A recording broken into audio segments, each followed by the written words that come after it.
Hi everyone, it's Kasia from Tarot Map, and today I would like to share with you one of the spreads from my Mary-inspired class on devotion and divination.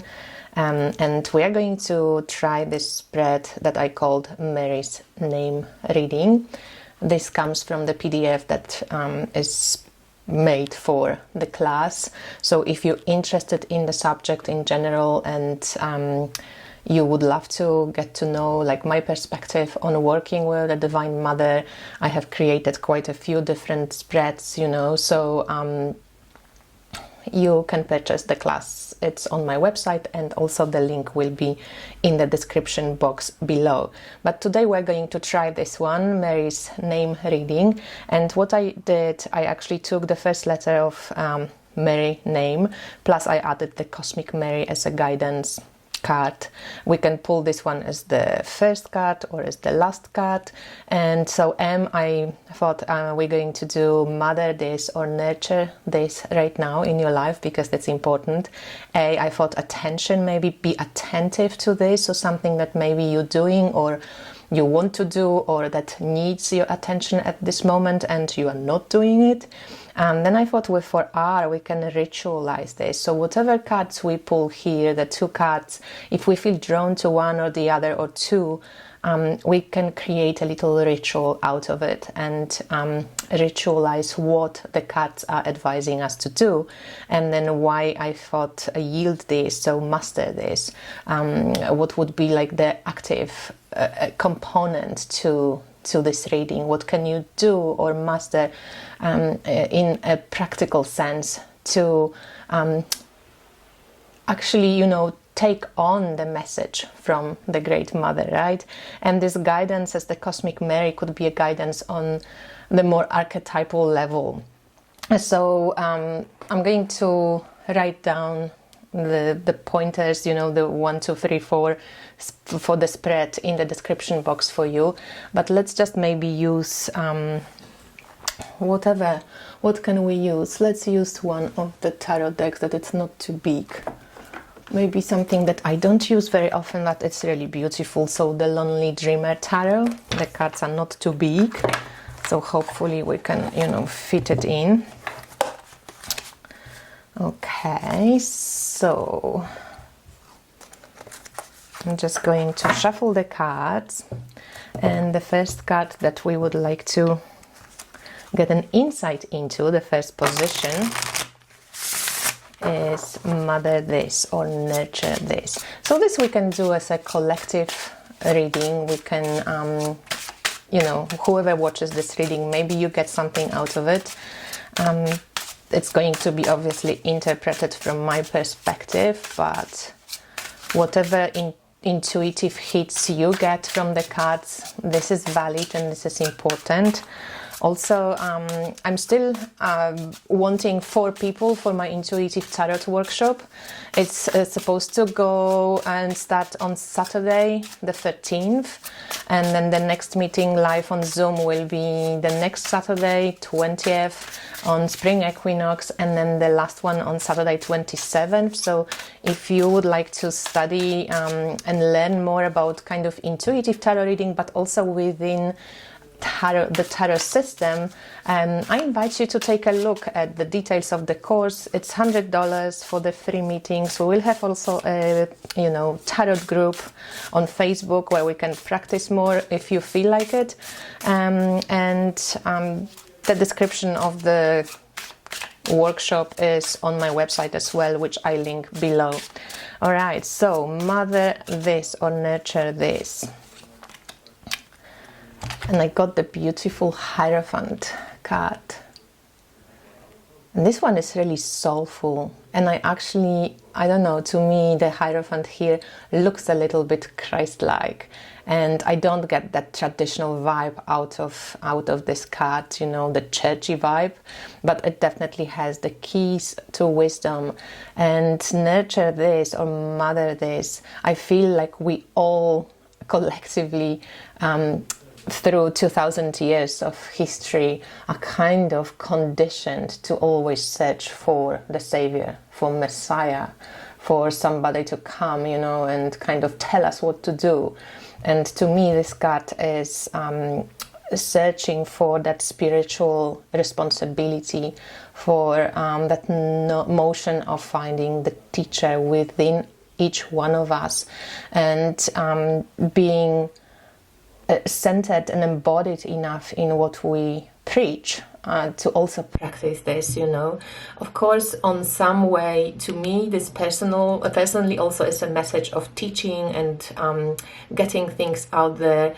And yeah, I would love to teach more, you know. So mother this, nurture this would be a message, personal message for me. But if you were to read this card more intuitively, you would have to look at what are you drawn personally to in the image, right? Which elements. So to me, the keys were really important, but maybe for you it's the blue, or, you know, this person or that person, or how the keys create the X sign. Maybe that means no to you, you know. So just look at the cards from this perspective. But I think finding our innate teacher and kind of living our spiritual responsibility to ourselves, it's a valid message for everybody. So attention, be attentive to this. And we have the Emperor. And here, I don't know if you can see, but it's like, it looks like earth. There, maybe it looks like a house or even like a waypointer. But the Emperor here, be attentive to, it can be, you know, being staying attentive or staying grounded and embodied in what we trying to bring forth spiritually. It can mean simply taking care of our base chakra, of our bodies, of our foundations, right? The Emperor is number 4, is the stable square energy, stability of foundations that we all need to take care of, especially in those times where everything is changing so quickly and it feels like we do not have much control over many things in our lives. I guess the spiritual practice, if it's a valid one, something that is actually beneficial to each human being, independent on what path you choose, is to find for yourself that kind of inner stability through your spiritual practice, right? And the world and the situations in life will always surprise us, will always come to, you know, shift our perception of life, will, you know, knock us down, pull us up, but finding that inner wisdom and that connection to something bigger, something that actually supports you but works on the physical and on the spiritual level, that's really important message from the cards. So paying attention to our also physicality and having that balance of both, it's important. So ritualize this. Oh, and we have the Empress. Oh, I love that. You know that I love that because I'm so kind of Mary crazy, and to me Mary has an undeniable connection to Venus and to the celestial planets in general. Here we have that beautiful Venusian energy of the Empress that shows up as Venus. So for the, you know, simplest of things, how we can ritualize it, we can work with shell energy, bring in shells as, you know, I'm just like reaching around myself because that's how I ritualize things. So we can bring in shells as that divine feminine medium for us to put our feminine practice into it. So with such a beautiful, I shuffled this deck, you've seen it, such a beautiful message that we're getting. So working with shells, it's something really beautiful. I don't know if you know Mary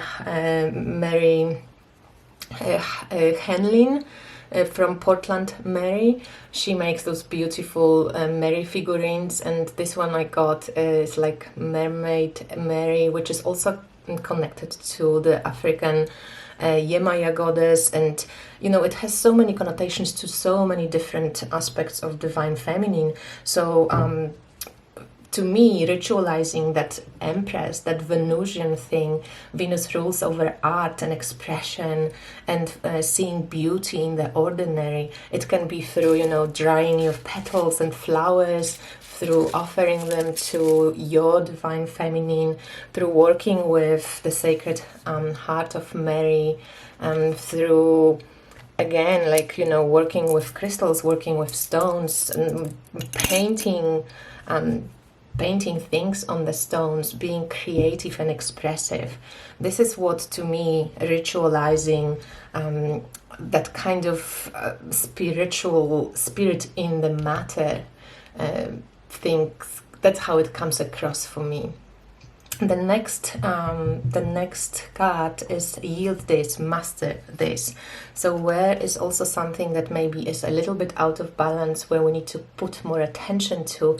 And I received the Knight of Wands, and we know that Knight of Wands, it's a very fiery energy. It's fast, and it's inspiring, it's sexual, it's, you know, it's impatient, it wants things to be done now, it wants to move, it wants to have a mission. So I guess yield this, master this, for us sometimes it can be our own impatience. It can be something that we need to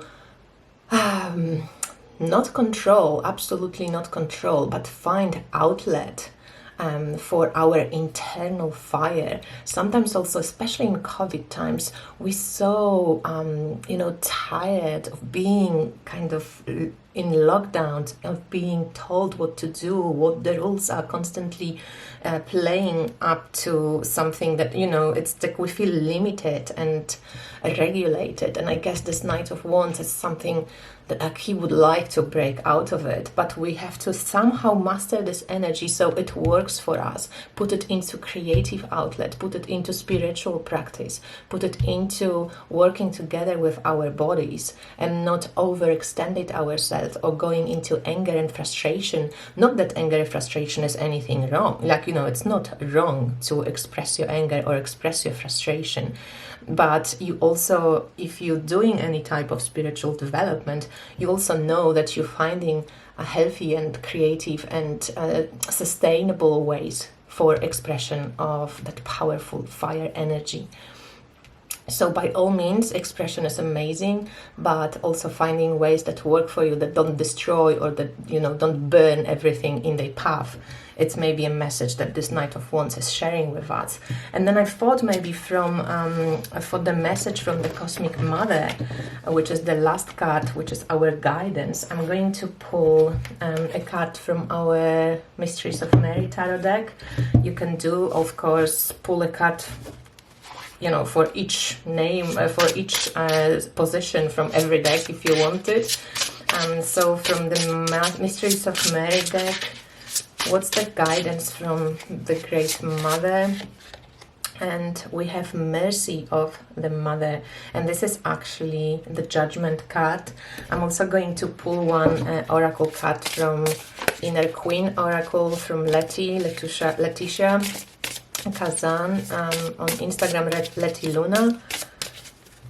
So survival. Okay, so it feels like this cosmic message from the Mother is that, you know, we are in the periods of that great changes, where things are dying and things are being reborn, when we are called to actually become more aware of who we truly are, what our potential truly is.